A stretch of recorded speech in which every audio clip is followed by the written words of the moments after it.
শুক্রবার সন্ধ্যায় আনুষ্ঠানিকভাবে উদ্বোধন করা হলো 3 দিনব্যাপী শিলচর সিলেট উৎসব। উদ্বোধনে আসেন ডোনার মন্ত্রী কিষাণ রেড্ডি ও বাংলাদেশের বিদেশ মন্ত্রী আব্দুল মুমিন। শুক্রবার সন্ধ্যা 6টার প্রথমবারের মতো আয়োজিত শিলচর সিলেট উৎসবের আনুষ্ঠানিক উদ্বোধন করেন অতিথিরা। শুক্রবার বাংলাদেশ থেকে 240 জনের এক দল উপস্থিত। এছাড়াও দেশের 5 জন কেন্দ্রীয় মন্ত্রী উপস্থিত হন। শিলচরে প্রথমবার পুলিশ প্যারেড গ্রাউন্ডে আয়োজিত এই আন্তর্জাতিক অনুষ্ঠান। উল্লেখ্য, ভারত সরকারের মিনিস্ট্রি অব কালচার এবং Bangladesh foundation for regional studies যৌথভাবে এই শিলচর সিলেট উৎসবের আয়োজন করেছে। স্থানীয়দের সঙ্গে মিলে ইন্ডিয়া ফাউন্ডেশন এবং ফ্রেন্ডস অব বাংলাদেশের সদস্যবৃন্দরা এই উৎসবকে সফল করে তুলতে প্রয়াস নেন। গৌরব দিনগুলোকে আরও সুদৃঢ় করার উদ্দেশ্যে এই উৎসবের আয়োজন করা হয়েছে। এতে সম্পর্ককে আরও এগিয়ে নিয়ে যাওয়া সম্ভব হবে। বৈচিত্র্য এক, সাংস্কৃতিক এক।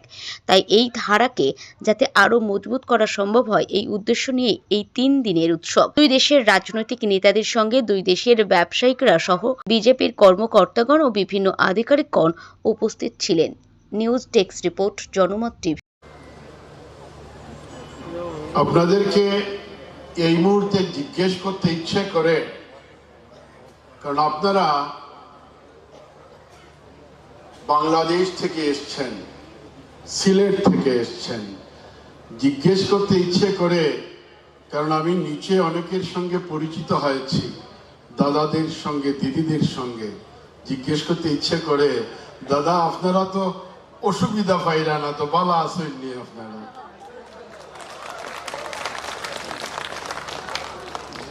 কারণ আমরা এখানে যারাও আছি খুব বালা পরিকাঠামো নিয়ে আমরা এই মুহূর্তে নাই। আমরা জানি আপনারা কষ্ট হইব, তারপরেও আমরা খুব খুশি আপনারা চেহারা দেখছি। আমরা দীর্ঘদিন থেকে অপেক্ষা করে থাকি। অনেক সময় যখন বাংলাদেশ থেকে বন্ধুরা আসেন, তখন আমরা তাদের একটু পাশে যাওয়ার জন্য, একটু কাছে যাওয়ার জন্য, একটা তাদের মুখ থেকে একটা শব্দ শোনার জন্য আমাদের মনের যে টান, আমরা তাদের পাশে যাই আর মনে হয় আমরা আমাদের প্রাণের সঙ্গে কথা বলছি, আমরা আমাদের মনের সঙ্গে কথা বলছি।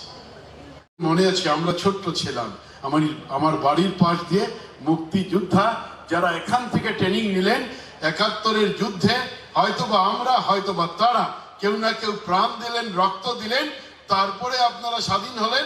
আর আমরা শিলচরের মানুষ, আমরা সিলেটের মানুষ, আমরা আসামের মানুষ ভাবলাম আমরা পূর্ণ স্বাধীনতা পেয়েছি।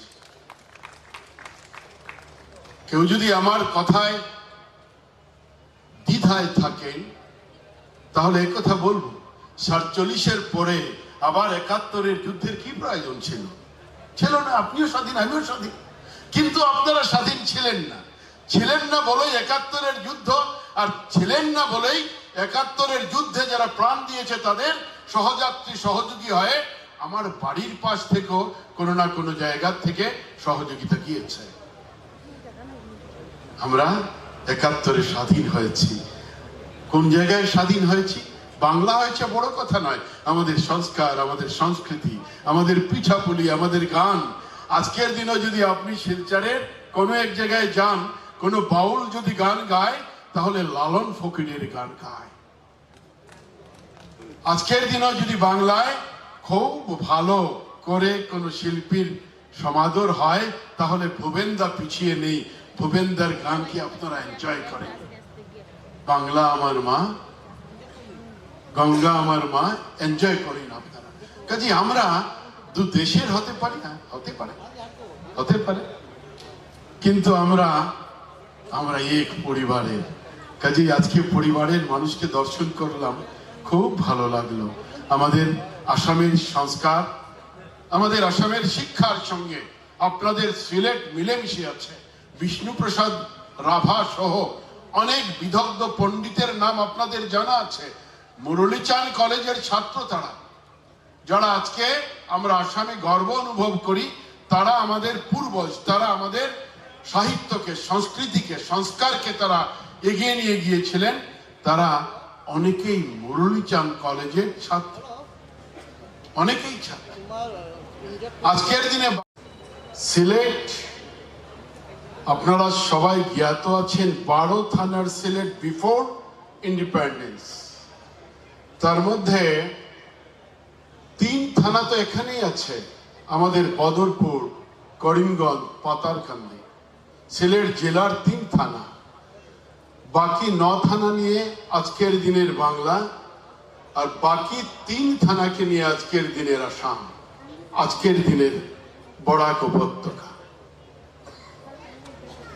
একটা সময় আমরা যারা আসামে আছি, বিফোর ইন্ডিপেন্ডেন্স আমরা বলেছি সিলেট আমার আসামের অঙ্গ, ভারতবর্ষের কথা পরের কথা, কিন্তু আমরা আসামে সব সিলেট 12 থানা ছিলাম।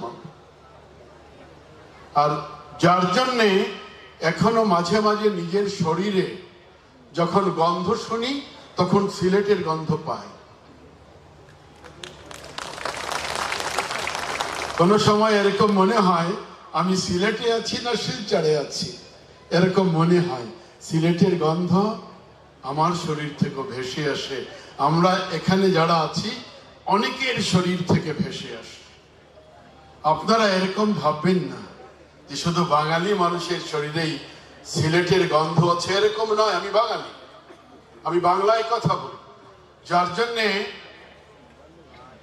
এরকম ভাবতে নেই যে শুধু বাঙালির গায়ে সিলেটের গন্ধ আছে।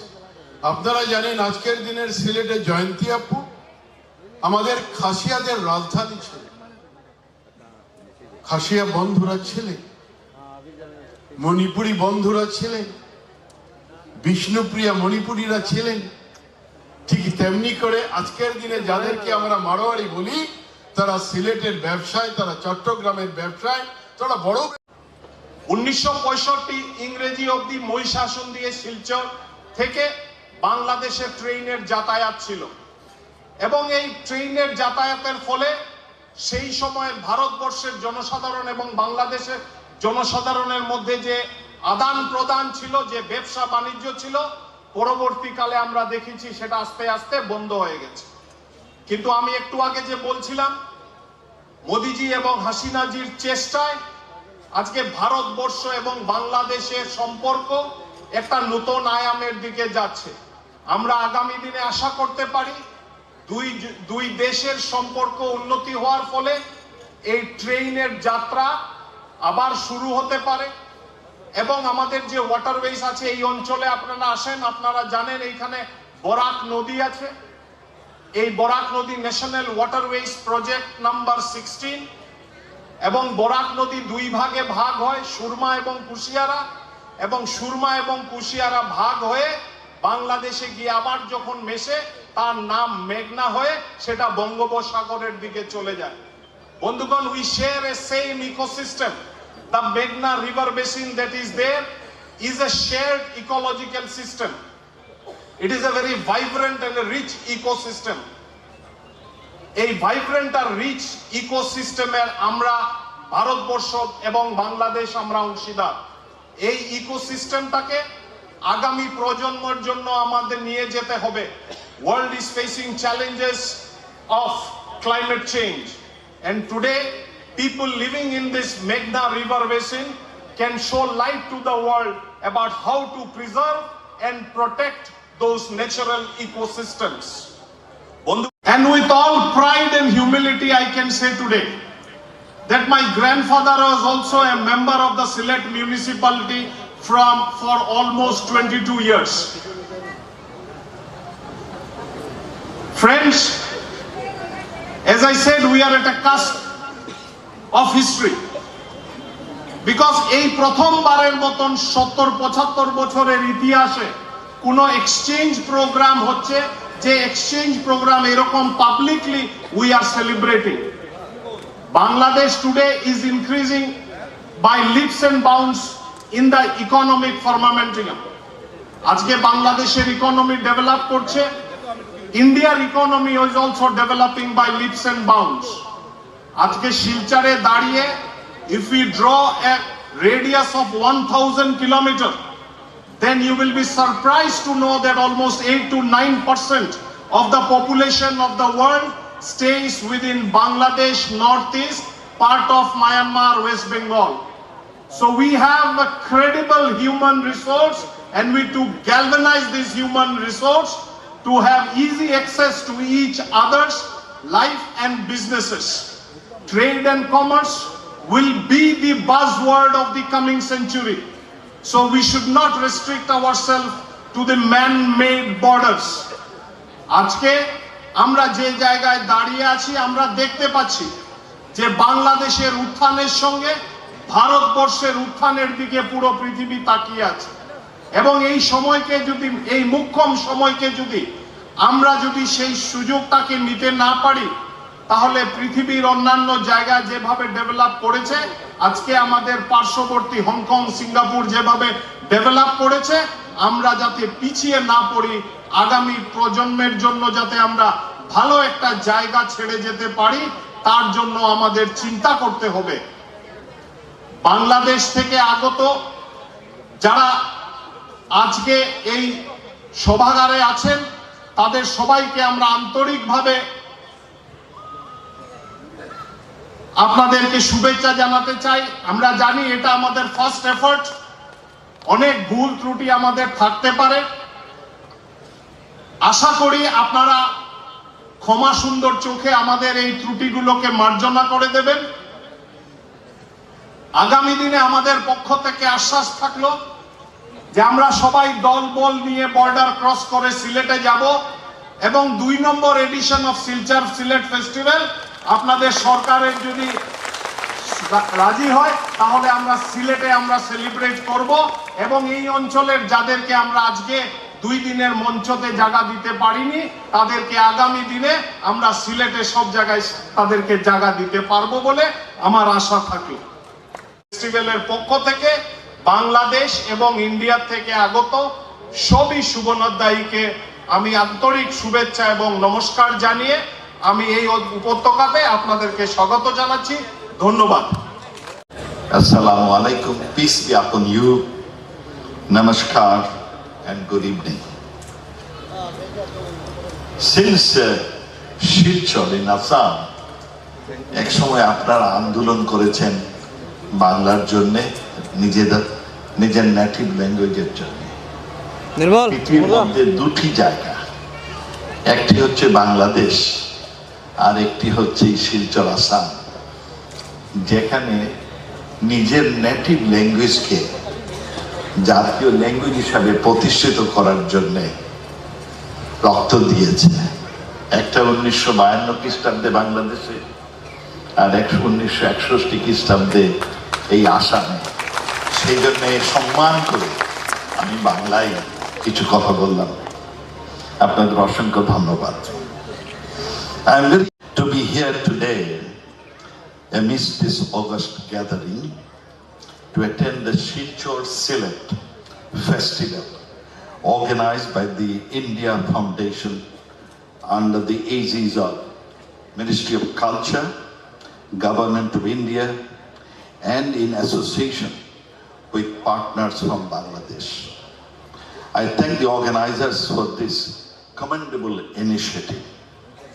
Earlier this year, in May, I attended Natural Allies in Development and Interdependence, Nodi 3, Asian Conference River Conclave in Guwahati. Just a few days back, we had the opportunity to host a parliamentary delegation of Assam, led by Honorable Speaker of Assam Legislature Assembly. I believe all these engagements would further consolidate and strengthen our bilateral relations. As I belong to the geographical region that is part of Greater Silet, adjacent to Assam, let me recall my childhood memories from 1950s. I miss the joy and excitement I used to get in my childhood by observing the trade of commodities to river roads as ancient means of connectivity between Bangladesh and India.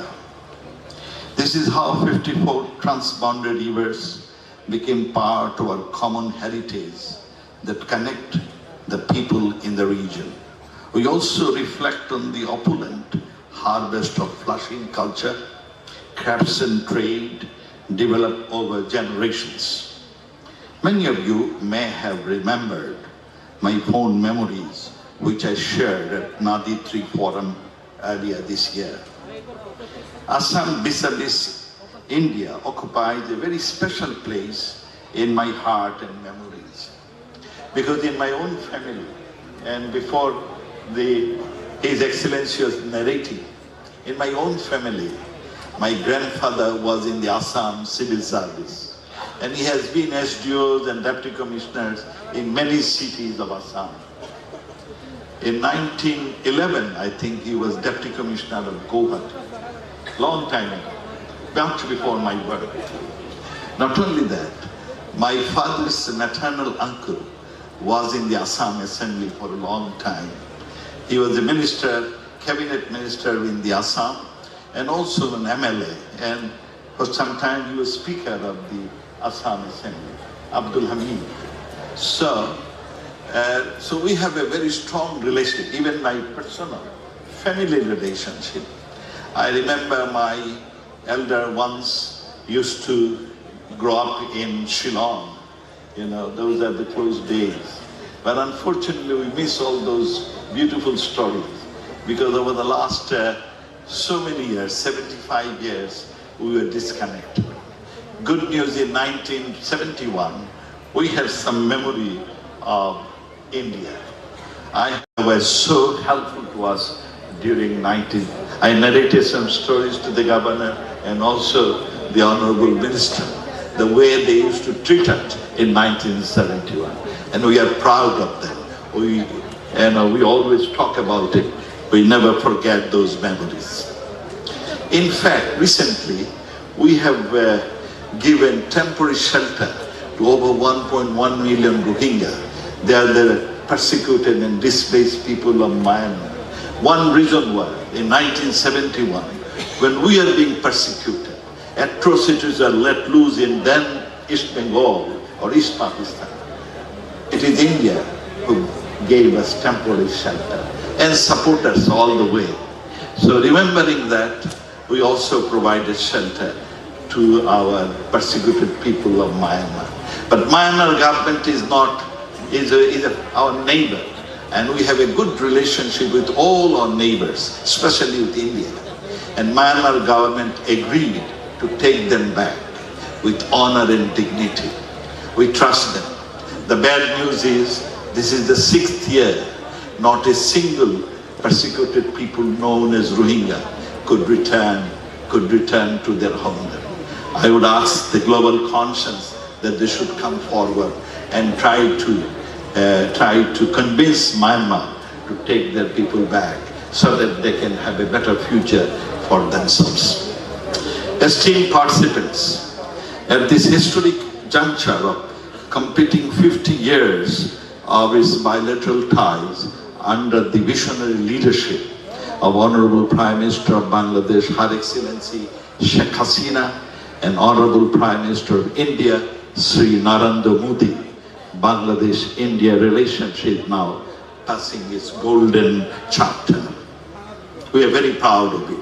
With regard to Bangladesh relations with Indian northeastern states, factors like geographical proximity, close cultural and historical ties, especially linguistic, music, dance, literature, and culinary traditions and economic complementarities are contributing to the evergreen bonds. Bangladesh's robust engagement with Indian northeastern states are renewed in the recent years under the visionary leadership of our Prime Minister Sheikh Hasina, and have always been at the heart of overall Indo-Bangladesh relationship. It is symbiotic relationship, a strong, economically resurgent, peaceful and stable Bangladesh is critically important to the states of Assam and also India, while a peaceful, economically vibrant Northeast is essential for Bangladesh's well-being.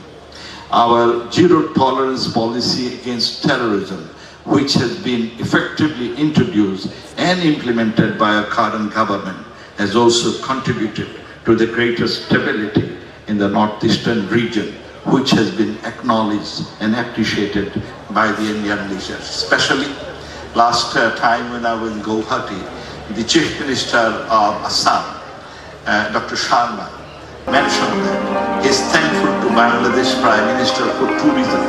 One, the Prime Minister Sheikh Hasina declared zero tolerance to terrorism and extremism. The other one, Prime Minister Sheikh Hasina declared that Bangladesh will not be harmed of any extremism or terrorism. And he said ever since the fear of terrorism in Assam or Meghalaya province states stopped. And as a result, more private companies are coming and investing in his states.